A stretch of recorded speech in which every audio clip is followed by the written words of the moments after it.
Bai, you're like a cockroach that just won't die. After all this torture, you're still kicking. If you hadn't shown me your level 8 hunter strength that day in the ruins, I would have finished you off ages ago. I'll never forget the humiliation you caused me. This game ends with your death. The time came to Bai's junior high school. Bai and Tong were playing a fighting game in the classroom. One person reminded Bai, big move, low health. One person reminded Tong, curly, big move. Bai caught Tong, laughing loudly, so close, almost lost. I easily won again. Yeah, little curly, that last move, chicken fly you jump, originally chicken fly dog jump, really reveals all kinds of domineering aura. Tong shouted angrily. Bai put his arm around his shoulder and laughed loudly. Okay, we are loving good friends. You can't jump over the wall in a hurry. Originally a dog jumping over the wall in a hurry. But next you will be cooked like a rabbit died. Originally a rabbit died dog cooked. Playing games is a matter of talent. I'm a little embarrassed that you lose to me. Every time, a man must be willing to admit defeat. This time the bet is to wear this thing for a week. Then, you can't say a word to you this semester. Ha! The others laughed, teasing. Come on curly, bark for us. Bai joined in, laughing. That dog mask really suits your nose. Ha! This is hilarious. My sides are killing me. Tong glared at him. Bai, back in the present, Tong gritted his teeth. This time, I'm definitely winning. Tong, his gaze fixed upon Bai, his countenance contorted in a malevolent sneer, proclaimed, before the very eyes of your kin and companions, I shall inflict upon you a torment unto death, that you may savor the essence of my past suffering. Since gaming is your passion, I shall bestow upon you a game of eternal remembrance. Ha! Henceforth, all shall prostrate themselves before my might. I shall dictate the terms of existence and demise. Ha! Shoo! Dismember him, and offer his flesh to my infected sister. The butcher, brandishing his blade, prepared to execute the command. Bai, his dormant power ignited, assailed the sealed acupoints within his form, his voice a primal roar. Slay, slay, slay, watch out. He's broken through his acupoints and his gi is back. Bai roared, charging at the butcher, and was instantly upon him. Bai grabbed hard, with a cracking sound, the butcher was directly torn apart. Bu Jun kicked out, but Bai was unmoved and did not budge. Bu Jun was stunned. What? No reaction. He yelled, then take my 12 road 10 legs. But Bai didn't give him a chance. His Voidren fist hit him. How?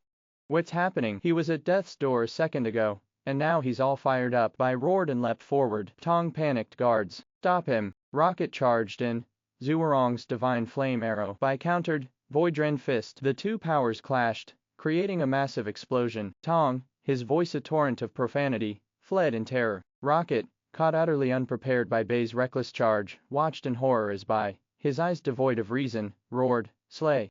Slay them all. Rocket lunged forward with flame impact. Bai, using his hands for leverage, kicked off the ground with Voidren cannon. Bai's attack was so forceful, it sent Rocket flying into the ceiling. Bai started coughing again. Suddenly, a group of soldiers opened fire, some even launching rockets. Bai instantly caught one of the rockets. Bai threw it away just in time. Meng warned, Bai, behind you. The bio doctor's son, using his superpower, invisibility, covered Bai's eyes from behind. Superpower, neuromagnetic surge. Guess who? Bai's brain was instantly overwhelmed with a buzzing sound, leaving him paralyzed. The bio doctor panicked and yelled, son, dad. The son clearly didn't understand the danger. His dad yelled, what are you doing? Why provoke this monster? Come on, let's get out of here. He paused, thinking, huh? My son's superpower actually worked. It shouldn't have any effect on someone this strong. A constant buzzing filled Bai's head. He saw someone and asked, who are you? Where am I? The buzzing kept going, and then Bai understood. Though the body dies, the spirit becomes divine. The steadfast soul ascends as a heroic ghost. Now I get it. The leonine figure of which the white-haired zombie king spoke. That was you. And you? Alright. Suddenly, Bai woke up inside a machine. Huh? What's happening? My hands. They're so small. And there. Why is so huge? And you are. Black Fearline Sky Doctor shot him dead on the spot. Another failure. Could it be a genetic flaw? Damn. This Bai's blood is so peculiar. I had a successful clone in Yanuang, after all. But now, all I get are either mentally or physically handicapped. Completely useless as soldiers. Whirlwind, Black Fearline's leader. Sky, you have to stop. We've had too many failures, and we can't afford to waste the organization's resources like this. From tomorrow on, focus on cloning. Black Box Samurai, abandon this pointless research on the Yanuang subject. Understood. At the L City clock tower, the real Bai is gasping for breath. Meng, her voice a raw cry, dashed forward. Super Cat's warning was sharp, Stay back, he's lost all reason. But Meng, heedless, flung herself into Bai's embrace. Bai coughed, a ragged sound, yet his eyes held a flicker of awareness. He rasped, Meng. Bai let out a breath, maintaining his composure. Super Cat was puzzled. He had clearly lost control just moments ago. How did his hair suddenly lengthen, and his sanity return? Regardless, he needed to save the others quickly. Spirit Tiger, move now. Spirit Tiger, who had been covertly present all along, worked the remote control. Meng choked back tears. Bai, let me help stop your bleeding. Okay, Bai, we don't have time to explain right now. We need to get your parents to the military base in El City, fast. They have vaccines there that might. He didn't get to finish his sentence before a gunshot rang out, hitting him. Ah, crap, that was my own gun. Bai, you dare to run wild in my base, I'll make sure you won't return. On the left is brain-controlled level 5 hunter, superpower, stalker, Lin Xuan. On the right is brain-controlled level 6 hunter, superpower, adamantine cannon, Mozo. Meng protects Bai. Brother Bai, let's fight together. Bai coughs, suggesting to Meng, you take the others and leave. Help my parents find vaccines this place. Leave it to me. Suddenly, flames erupted from the ceiling, and a pillar of fire crashed down. It was heading straight for Bai. Rockets returned. Rocket landed. Bai's Gi armor shield held back the intense flames. Take care of everyone else. He then let out a roar and charged forward. Rocket keeps generating flames, and more fire pillars appear, but Ray no longer a threat to Bai. Tong burst into laughter. Bai, how do you like the taste of your own weapon? With that, he swung his sword. Bai was caught in a pincer attack. Someone fired an armor-breaking bullet from Crimson Boar, shattering Bai's Chi armor shield instantly. The two previous attacks landed immediately after. Superpower, metallized body. Mozo directly hugged Bai forcefully. Bai coughed. Damn it, this guy relies on brute force. I can't break free. And there's a sniper whose aura has completely disappeared. Tong burst out laughing. Bai, you're completely immobilized, aren't you? With that, they all closed in for the attack. Bai scoffed, even if I can't move, so what? Killing momentum, he roared, death to the vermin. Bai's killing aura erupted, a tempest of power, that ripped the adamantine cannon Mozo apart, leaving only fragments in its wake. Killing momentum onslaught. Stalker Lin Xuan was instantly sliced in half, taking advantage of the momentum to block a punch. Pancakes thief, it's you. Then he threw a punch straight at his face. Get out of the way. After landing, Bai gathered strength and jumped, directly blasting the rocket away. The rocket soared out of the clock tower. Tong panicked, frantically mashing the elevator button, yelling, this stupid elevator, open the doors. Damn it, 4 experts with top-tier weapons couldn't take him down. Did he suddenly become a level 9 hunter? My control brain worms are still in early stages. I haven't taken control of enough powerful people yet. Just wait. Bai arrived at the elevator shaft ahead of time, ripped the doors open with his bare hands, and with a mighty roar, sent the elevator flying with a single punch. Tong came out of the elevator, and as Bai just jumped up, a slash came straight at him. A series of rapid slashes followed, moving with lightning speed. Bai was forced to rely solely on his Chi armor's passive defense. Tong grinned maliciously and chuckled, so cocky, Bai, even with your profound Chi cultivation, you can't withstand this relentless barrage. Tong burst into laughter. Who knew your sword was this incredible? It unleashes devastating sword energy without you even using your own Chi. It's practically a hack. I've just figured out, I had no reason to fear you in the first place. Bai coughed. Really? Damn. Even with my Chi restored and killing momentum awakened, the insane recovery from that enhancement potion is gone. That last attack wounded me badly. I can't take another one. Tong erupted in a fit of insane laughter. Bai, this is the end for you. Let's settle this score once and for all. Die, die. He then swung his sword wildly, like a man possessed. Bai braced for the attack, but it never arrived. Tong, puzzled, wondered, why no sword energy? What's happening? Running out of juice. Bai saw his chance and charged forward with a powerful cry. Wait. Hold on. I'm sorry. He immediately dropped to his knees, narrowly dodging Bai's punch. Bai, I'm so sorry. I messed up. I shouldn't have done that to you. Please, just let me go. Pretend I'm nothing. I don't want to die. My entire family has been mutated. Please, as a former classmate, don't kill me. Bai responded, Curly. I always believed that even though you were a little irritating, you weren't truly evil, but I never imagined you'd stoop to such inhuman acts. Do you even realize the extent of the harm you've caused? Before he could finish speaking, Tong launched a surprise attack on Bai from behind. It became clear that his earlier kneeling, pleading, and apologies were all a deception. He directly stabbed the sword into Bai's abdomen. He laughed loudly. Bai, my Scorpio poison, can make you so-called masters lose your combat power instantly. You're dead, regardless of your profound chi or any advanced superpowers. They're all useless. Bai simply seized his shoulder and shoved him forward. He cried out in despair, "No, no, let me go. I don't want to die. Bai, please.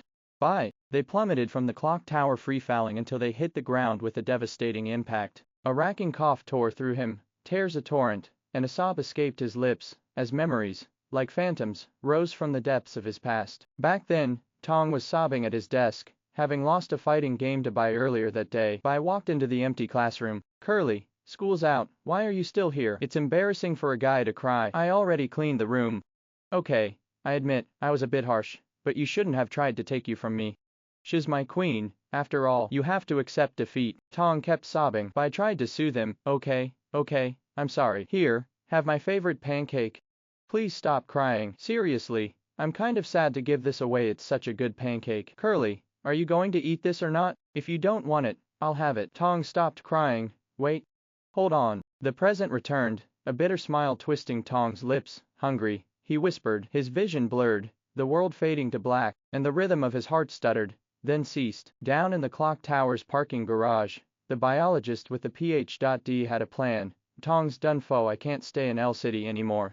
I need to leave right away with these documents." His son mumbled, "Dad, I want to watch Calabash Brothers." The doctor replied, "All right, Dad will take you to watch Calabash Brothers. What the?" The next second, he saw Halu. That guy came back. Halu smirked. "Who's calling for me truly?" Halu grinned, thinking, "This looks delicious. Eating it might give me another evolution." Then, the calabash on his back opened, its huge mouth and roared as it charged forward. Ah, I bit my tongue. It's the PhD's son's superpower, body telescoping. The PhD yelled, "Don't touch my son," and immediately fired his gun. Halu flashed around, suddenly appearing right in front of the boy, and laughed, "Come on, little brother, come into my body and evolve to a higher level." Halu ate the biologist too. He let out a burp and laughed, "Wow, I'm stuffed. This evolution feels great. I got 2 new powers. Superpower, neuromagnetic surge." He grinned, thinking, eating people will be so much easier now, and I can even watch pretty girls take showers. Wait,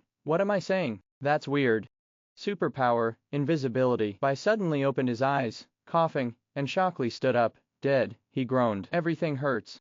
I need to find the others. Fast." Super Cat's special ability. 9 lives, remaining 4 lives. Hurry, the military base is up ahead. The vaccines inside can save Bai's parents. Follow my cat. I'll go get backup. He was still shaken. "I can't believe I almost died twice in this little town. But at least I didn't get shot in the head." The others carried the containers holding Bai's parents, and Lu, though short, shouted the loudest, "Bai, I promise I'll save your parents." Appetizer looked confused. This immortal master's place is really hard to find. Why does the GPS say it's a toilet? 2 quests from afar, may I ask? Do you want CDs? I have Happy Zen's esoteric cultivation CDs, only 998. Of course, there are also auxiliary CDs for cultivation, many countries' cavalry and infantry CDs of various types. Appetizer was a little speechless. Why are these things I see now all coming with mosaics? Answered, although really wanted a serving. But, we didn't come here for this. The person understood. Not for this. Then I understand. You two are here for tourism, right? Take a look at our Tibetan area's unique jewelry. Very beautiful. Today I feel like we met as old friends at first sight, feeling you two have a connection with Buddha, so especially cordial. These jewelry are all good things. How about this? I'll take a little loss. Fate price 998. He kept trying to trick them, saying, "You know what they say, home is where your parents are, and outside, you depend on." Appetizer, getting annoyed, interrupted. "Depend on what? We're not buying, monk. One more word and I'll punch you. Look at our eyes. We're mutants. Are you trying to scare us? Do you really think we'd buy this junk?" No. Handsome guy. Everyone loves beauty. With just 998, you can become even more handsome. Appetizer asked, "Really?" He added, "And although you mutated, you didn't lose your mind and harm living beings. As Buddha said, if I don't go to hell, who will?" With just 998. Suddenly, he lost his footing and tumbled off the cliff, letting out a scream. Appetizer, taken aback, exclaimed, "Hey, damn it." Immortal Master's female disciple, Nima, showed up, saying, "Please excuse the recent commotion. We've been experiencing supply shortages, and my junior brother was only trying to help. I have an idea why you're here. A great disaster is coming, chaos is spreading, and those who are different will be eliminated." Appetizer interrupted, Your junior brother just fell off the cliff. Cut to the chase. We're here to see. Immortal Master. Nima sighed. No one can answer your questions anymore. Our master. Suddenly, Immortal Master appeared, completely naked, holding a bowl of rice. He asked, Disciple, who are these people? Are those Dongying devils attacking us again? Is Wind Demon Tianji here too? Let me finish this bowl of noodles before I go fight them. Nima was stunned and said, Master, what's wrong with you? You killed Tianji 70 years ago. And where are your clothes? Oh, really? Then let's all have some noodles. I've already eaten so many bowls, I'm stuffed. He then burst into laughter. Nima a bit exasperated, of course you're full. You've eaten a whole year's supply of food from the temple. The junior brother then climbed back up and said, Master, leave some for me. That's the last of the noodles we have. Tong, where did the time go? You've grown so much. Come here, let your master give you a hug. Tong's face turned red. Master, please, not here. There are so many people watching. Appetizer was at a loss for words. Seriously, cousin? I think Immortal Master might have dementia. Then, Immortal Master and Tong both fell off the cliff. Nima sighed. May Buddha have mercy. The great calamity is only 5 days away. Since you two have arrived, it must be your destiny with Buddha.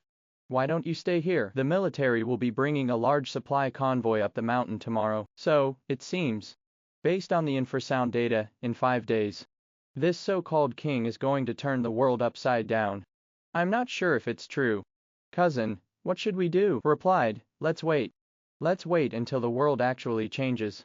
Then we'll go down the mountain and face this king of ours. In Jing City, the commander was visibly troubled. Only 5 days remain.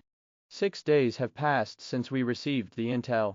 The underground shelters across the region should be nearing completion, right? It's highly probable that the water supply will be compromised again, so ensure we conduct screenings every half hour. Any updates on the zombie king's whereabouts? Team 1 Qing Long responded, still nothing. Team 1 Dead Rope stood beside him. All 5 special ability teams and 10 special forces are on high alert.